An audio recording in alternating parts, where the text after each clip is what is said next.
Be still and know that you are love.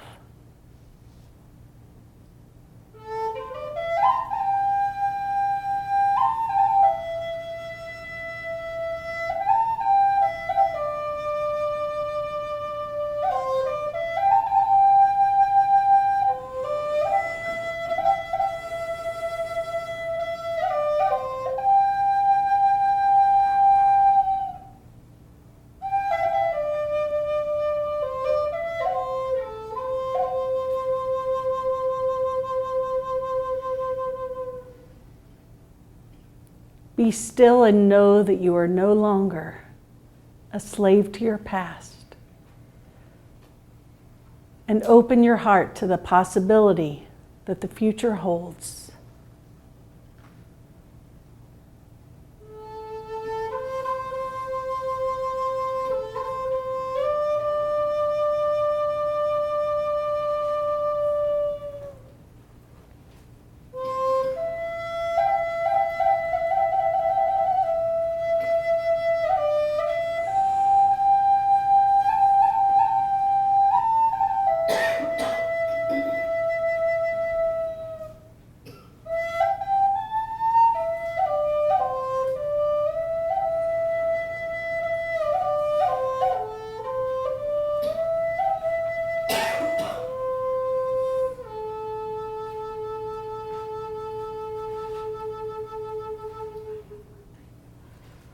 Nothing real can be threatened.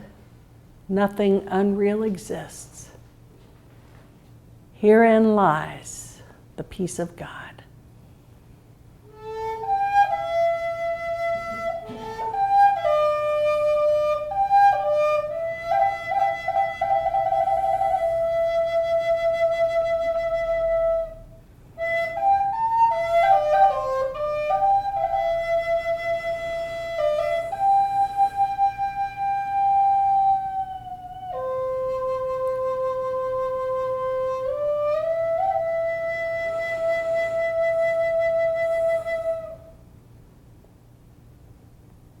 And so it is.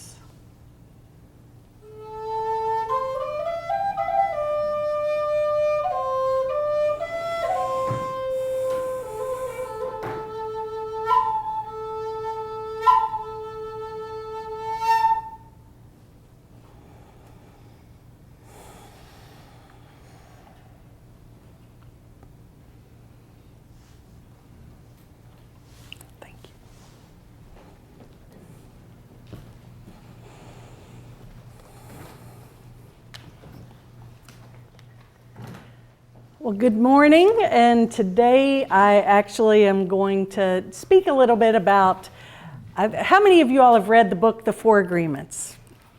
Yeah, I think most everybody in this realm has read of it or at least heard of it, and it's a book that's been out about 20 years, and it's always a book I come back to time after time, and it was written by a fellow named Miguel Ruiz. And he actually, interestingly enough, I just said, I want to know a little more about who he is and where he came from, because I knew he was from Mexico, but I didn't know, for example, he was the youngest of 13 children. He also attended a medical school and was a surgeon. I had no idea for that. And for several years, he actually practiced medicine. But he did have a near-fatal car accident that changed the direction of his life. It's always interesting how those near-fatal incidences in our life get our attention and make us take a closer look at our life, and often lead us down a completely different path, which I'm going to talk about again in just a moment. But he after that, he trained to be a shaman, and so he had a lot of shamanic training and obviously a lot of life experience behind him. And he takes the old shamanic wisdom and makes it applicable into day-to-day living. And of course, the Four Agreements has been a best-selling book for, still I think it's a classic in the New Thought movement. And so I did a little poking around and found that not only, that's really the only book of his I've read, and I know he's written a few books, But some of his teachings, I thought, I was digging through and found in the past couple of days, and I'm like, wow, that's amazing. And it was so right where I think we all are. And I want to share it with you. And anyway, Ellen and I were on an RV adventure this week. We took our RV on a big road trip to Black Mountain. And, I have to tell you, it's great because I was able to come back and for a couple of meetings and do some work this week and still do work up there. But we went with our friends who have an RV and parked on top of a beautiful mountain in Black Mountain and had mountain views. And I felt like I was really on vacation. And so what happens is it's pretty laid back way of being. And so, you sleep in and you get up and you mill around a little bit. And then you might have lunch and then you do a little outing. We took a beer tour, which was interesting. As long as we've lived here, that would be the last thing I would do, to go from Flat Rock to Asheville for a beer tour. But somehow when you're, on vacation, it's like, oh, let's do a beer tour. And it was really fun. I can't handle beer. I was like, no, because it makes me burp. And but it was tasty. It was good. And so that was kind of a fun experience. And then one day Dottie and Kelly came up and we had a nice little excursion to the Light Center in Black Mountain. Anyone been there? Yes, it's wonderful. And it's so wonderful that now for our new center, I want a geodesic dome. So, it's like, it's so cool. And I really think we definitely need to plan a field trip for all of us to go up there really soon, because it's beautiful there. And there's this one little chamber where it's a meditation room and it's round, and they have these chakra lights. It's pitch black, and during the meditation, Reverend Heidi's music, her bowls are piped in, and it's very powerful. It's about 45 minutes long. They also have hiking trails, and unfortunately we didn't get to do much hiking because it rained, but it's something that could be really fun for us all to do. So, it's great. Even, we do have so many beautiful, great places so close to us. It's amazing. But as the day progresses and you sit outside and you're listening to music and you start talking a little bit, I just thought of this, conversations on the road. And Jenny and Walter, our friends who we went with, are fairly, we've known them a couple of years now and become very good friends with them. But we don't know a whole lot about each other. So you begin to engage in the deeper and deeper and deeper conversation. And boy, Jenny just kept prodding and asking questions, and Walter, and I'm like, man, what? I was like, because they wanted to know about my past. And so I was like, well, and I'm thinking, well, I did this and this and this, and somehow they were asking more questions, and I'm like, and this happened and that happened. And it made me realize, my God, I've had quite a past. I mean, it's like, I can't even believe, as I was saying this, the experiences that I've had in this lifetime, which have been, you all know I used to be a golf pro, and wow, but that afforded me so many experiences that it was like, I didn't even realize it till the other night after that conversation, saying, that's pretty amazing. And we were talking about, I said I would say 90%. When I was in this business, they could not, my students and peers, it was like, I was a rock star in golf. And I was wined and dined and taken on vacations, and, it was very interesting. And then it was a great life, very lucrative, all things were good. And then I got the call, to go in another direction. And so it's very, looking back, the friends I try to associate, the friends I reach out, not even reach out. Anyway, the bottom line is the people of my past think I'm off the deep end, completely off the deep end. We'll just put it that way. And how could you have ever left that life for the life you have now? And I'm saying to myself, well, how could I ever go back to that? It's just that served a great purpose. It got me a lot of great experiences, but there's nothing about that life that is appealing to me right now. And I believe that, a lot of us are probably in that same boat. We've had relationships, we've had jobs, we've had identities, and then all of a sudden they really don't hold the same meaning as they used to for us, because we're seeking that deeper connection. And really, and I don't say this arrogantly, but I literally put everything on the line for what I'm doing now, literally. And it wasn't even something I had to figure out. It just, this is where I'm going. This is what I'm doing, and I'm going to follow the Spirit, the voice of Spirit in all I do. And, a lot of things have changed, to say the least. A lot of things have changed. And it's wonderful. And I think that's, when I'm thinking, I connect with all you guys and people outside the center, and I see people struggling on that connection in their path and really getting it. And I really know now that when I look at this, we have to be willing to let go, or you're not going to reap the rewards of what's present. If I'm holding on to my past, or some part of it, or some resentment, or some judgment, or some I wish that wouldn't have happened, or this was different, you're not making room for Spirit. You're just not. And I think to really reap the rewards and the benefit of a connection with God, that mind chatter, all of that thinking about our past is a huge impediment. And I know from a fact, there's lots of things in my life that don't reflect the material world wonderfulness that I had in the past. But again, it's that inner world that is so wonderful right now, and that experience. And it's about the Course in Miracles is about the death of the ego. And the ego is really that chatter in our mind, our past, that tells us that what we're looking for is out here. That if only this would be different, then I'll be happy. And we seek, but we never find it. It's just not there. So it becomes an inside job. And this is this quote I found from Don Miguel says, "Death is not the biggest fear we have. Our biggest fear is taking the risk to be alive. The risk to be alive and express who we are."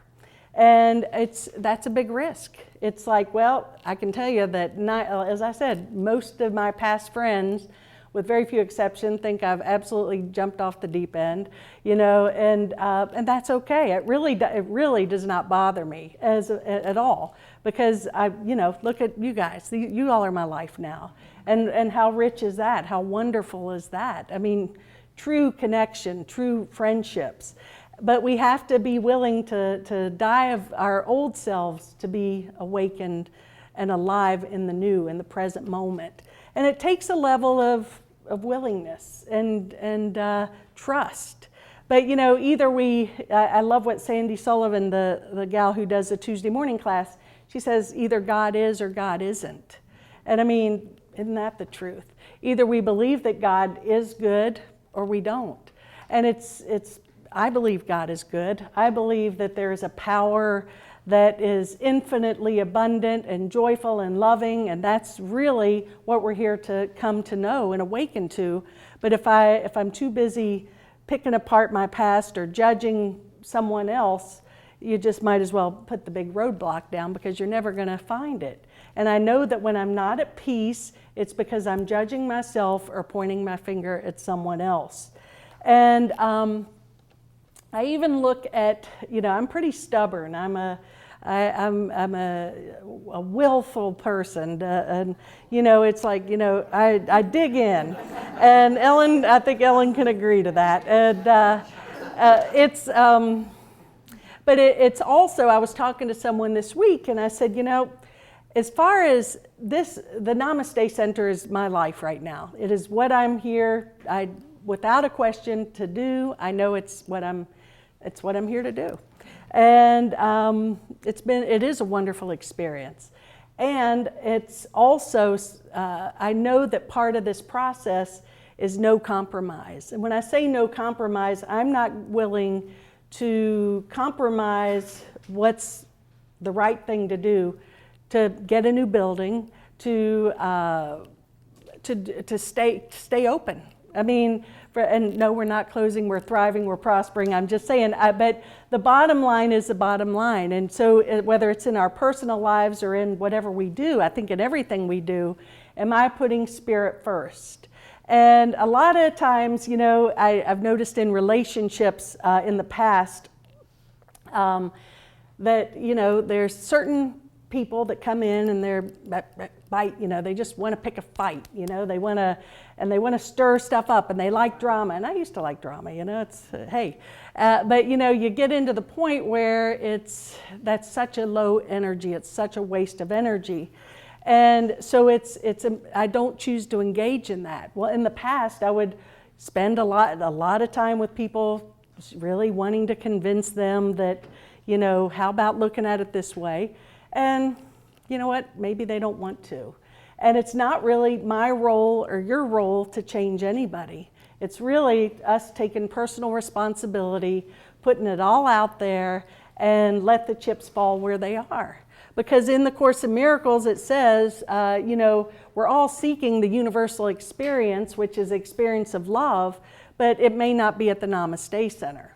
And it may be at the Baptist Church, the Buddhist temple, it may be in nature, but we're all going to find it. And all we really have to do is take responsibility for our own awakening. And the more we do this, the greater our light shines, and the more we reap the fruits of spirit, which are wonderful and far beyond, you know, here we are, I mean, you know, in the camper. We have a nice RV, it's not a camper, it's nice.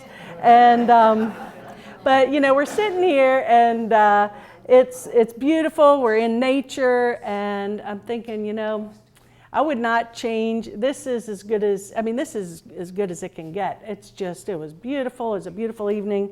You know, I would not trade, and I know that's not everybody's cup of tea. To some people that would seem like hell, and I get it. But it's, especially when you got to empty the toilet. That's always the fun part. And I just pray every time, please do not leak. I mean, I've had so many poo-poo incidents, it's not funny.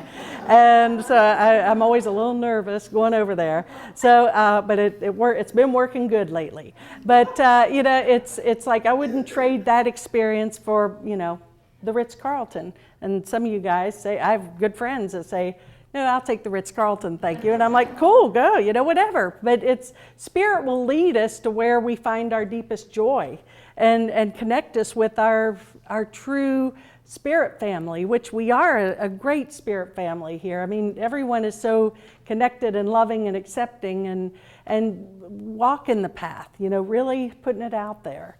And so I think it's about full surrender. Just say, okay, Spirit, I surrender. I have no idea what my future holds. This center is in the hands of Spirit. I have no idea what our future holds here, truly. But I know it's good. I know it's great for all of us. I do know that. And we have to be willing to guard our thoughts and, you know, recognize that when that little voice comes in that wants to judge and attack and condemn, that I can take another look at it with Spirit, with love, and have that miracle, that shift in perception. So it's up to us to really be fully accountable.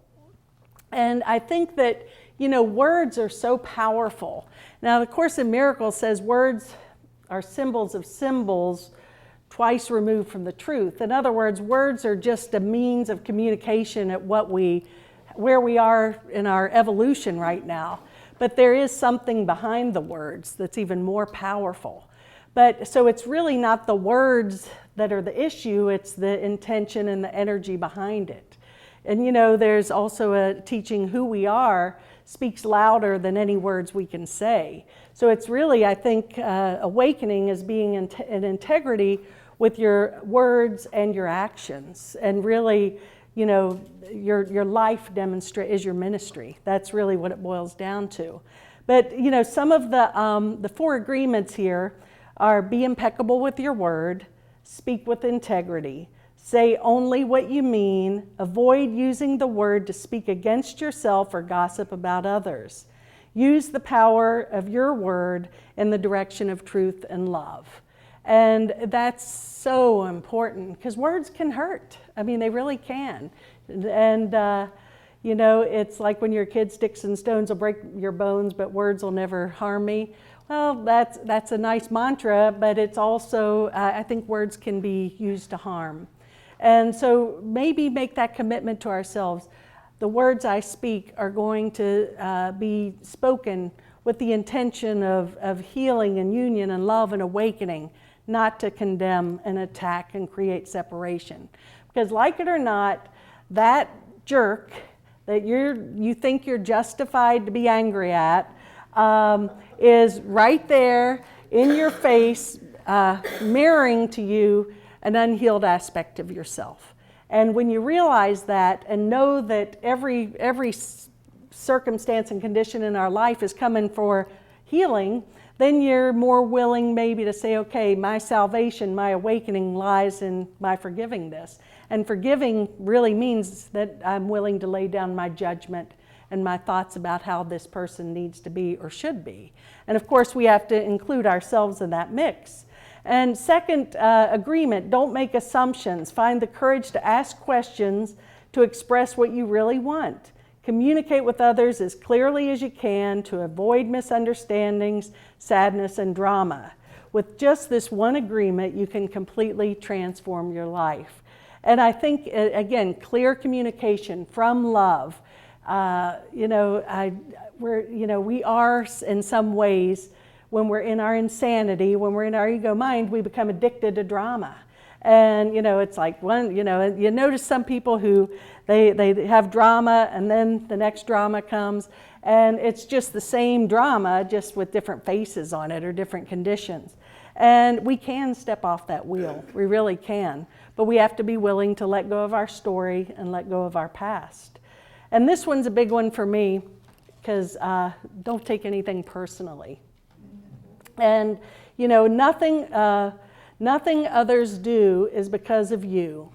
What others say and do is a projection of their own reality, their own dream. When you are immune to the opinions and actions of others, you won't be the victim of needless suffering. And I think for me, that's my big lesson. When I'm immune to the opinions of others, life becomes a lot better. Has nothing to do with me. It has nothing to do with you. It's just, we're playing our role. We're projecting. But it takes two to tango, as they say. And the Course in Miracles says it only takes one to heal a relationship, usually the saner of the two. So that means that we don't have to engage in battle and defend our stance. It's just, bless you, take a breath, and bless you on your journey. It's not to condemn or separate, it's just to acceptance. And know that whatever's happening out here with everyone else is really nothing to do with me or you. And of course, I think the final agreement here is always do your best. And he says your best is going to change from moment to moment. It will be different when you're healthy as opposed to when you're sick. Under any circumstance, simply do your best and you will avoid self-judgment, self-abuse, and regret. And I think that if we would really take that, always do our best. Is this really the best I can do? And it doesn't mean that we have to be out there doing. I think what this is really telling us is always do our best to live in integrity, not take things personal. Speak in love. When we do that, the whole game changes. I think it was Maya Angelou said, and of course Oprah says this often, if we knew better, we would do better. And so we're all doing the best we can in one sense, but if the more we focus on love, then we can do even better. We can be free of all of the past and all of the judgments that have kept that veil between us and truth. And so moving on a little bit here with Don Miguel, Some of the other teachings that he says is we never stop to consider that our beliefs are only a relative truth that's always going to be distorted by the knowledge we have stored in our memory. And so it's, these belief systems, otherwise known as BS, okay, those are, those, and we value that. That again is back to sort of my personal story as in my friends' belief systems.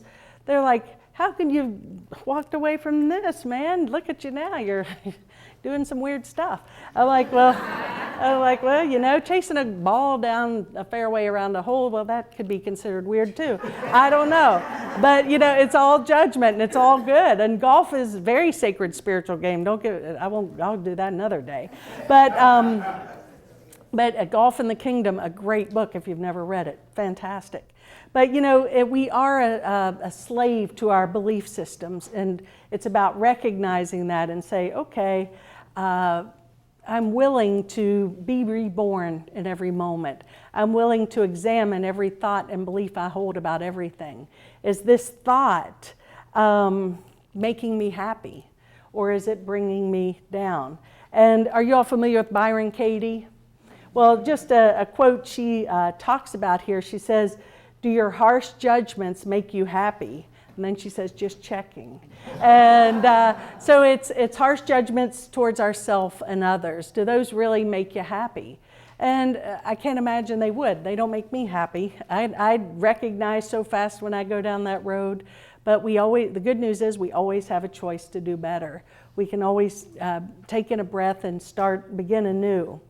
And you've got your song, Terry, about truth and lies. What is Secrets and Lies. And Don Miguel says people like to say that the conflict is between good and evil, but the real conflict is between truth and lies. And so it's again, truth is not of this world, because this is all based on personal evaluations and experience. Truth is changeless, formless, and eternal. It's of God, and we are an extension of that, and that's what we need to recognize and wake up to. And so when we begin to do this, you begin to see the world, see and be in the world in a completely different way. And back to the idea of mirroring, those calls for love.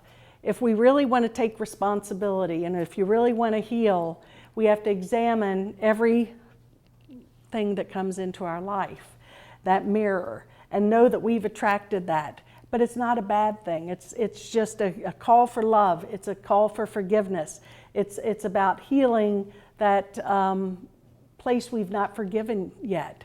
And when you do that, you recognize, once you get a little further down the road, that those people that brought up the most in us, anger and pain, actually came as in a great degree of love, because they mirrored to us something we didn't want to see in ourselves or look at. And if you don't heal it, this time with this person, I can tell you from great experience, they're going to keep coming around till you do. So you might as well just say, okay, here they are, I might as well deal with it this time. Because we see what we only want to see, we hear what we only want to hear. Our belief system is just like a mirror that only shows us what we want to believe.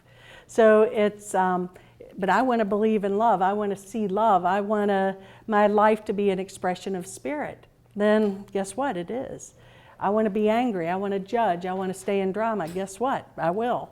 So it's a moment by moment choice. So it's a great, it was a great week we had.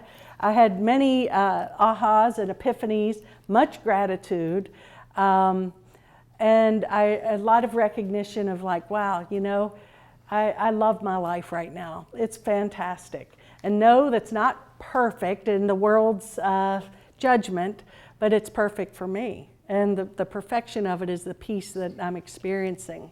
And so this one final quote that comes from Don Miguel, he says, when we respect everybody around us, we are in peace with everybody around us. Isn't that wonderful?